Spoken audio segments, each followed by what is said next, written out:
In early 2025, a silent war erupted in the digital shadows of Eastern Europe. Russia and Belarus, two longtime allies in politics and military cooperation, suddenly found themselves under an invisible siege. Their defense networks, communication grids, and satellite systems were being targeted not by bombs, but by powerful digital attacks. It started quietly in late January when military officers in Minsk noticed strange data traffic flooding their defense servers. At first, they assumed it was routine, maybe an internal glitch or external scanning. But within hours, entire segments of Belarus's air defense network went offline. Missile radar started showing ghost aircraft over the western border that disappeared moments later. In Moscow, chaos followed. Russian generals couldn't access encrypted channels, and orders between units were delayed or corrupted. Within hours, the Russian cybersecurity agency Specter declared a Level 4 cyber emergency, the first in nearly a decade. The attack spread fast. Within a single day, multiple military and government systems in both Russia and Belarus were hit. Satellite uplinks, radar grids, and encrypted databases started to fail. Whoever was behind it knew exactly which systems to strike and when.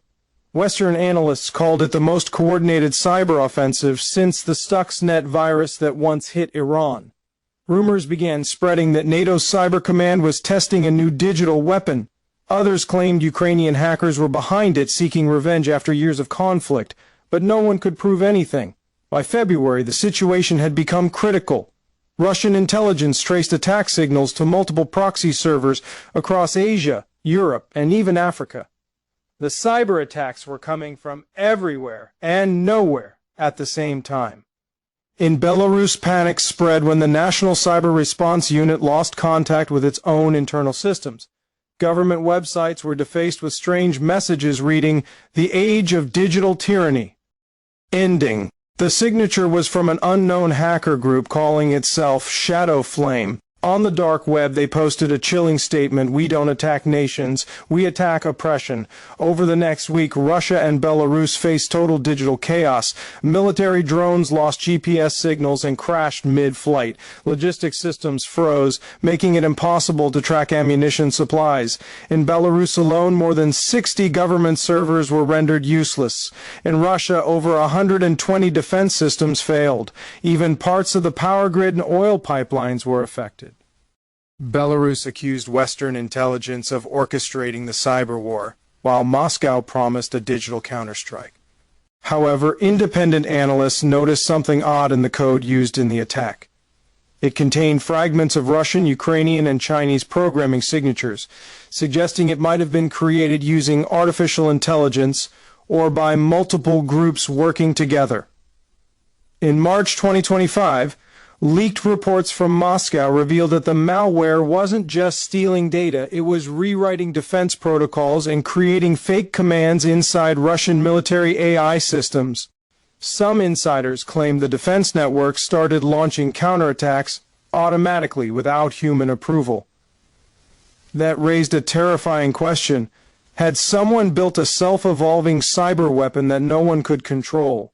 Intelligence agencies around the world were alarmed. The United States and the European Union publicly denied any involvement but called for an international investigation. China remained silent, while NATO issued a statement warning about autonomous cyber weapons that could destabilize the entire digital world. Meanwhile, the impact on ordinary citizens was severe. In both Moscow and Minsk, the internet became painfully slow. Thousands of users reported data leaks, missing files, and unexplained system crashes. For the first time, people realized that even the most powerful nations were vulnerable. When their technology turned against them, the chaos lasted for weeks before Russia and Belarus managed to partially restore control. Together, they launched Operation Firewall, a massive joint cyber defense initiative. Thousands of IT experts were recruited under military command to rebuild digital systems and hunt down remaining malware. But the damage had already been done.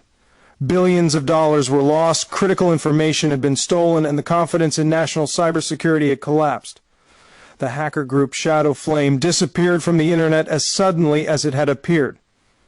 Some believed it was an invention by Russian intelligence to justify stricter digital surveillance. Others insisted it was real, a decentralized movement of hackers from multiple countries fighting authoritarian regimes. The mystery was never solved.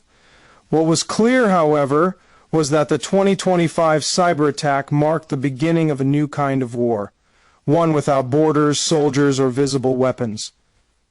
Experts began calling it Cyber Cold War II. Unlike traditional wars, these conflicts didn't destroy cities, they crippled data, power, and communication, leaving nations blind and confused. A cybersecurity analyst later summarized it perfectly: the next world war won't begin with a missile. It'll begin with a message, one you might never even see. Russia and Belarus survived the cyber onslaught, but they were forced to rethink everything about digital defense and global cooperation. In the end, this invisible war taught the world one harsh truth in the modern era: no nation is truly safe, no system is truly secure, and no firewall is unbreakable. The future of warfare is not fought on land, air, or sea. It unfolds in silence, deep within lines of code. As 2025 moved forward, the world began watching not the skies but the screens, because the next great battle for power would be written in code, not blood.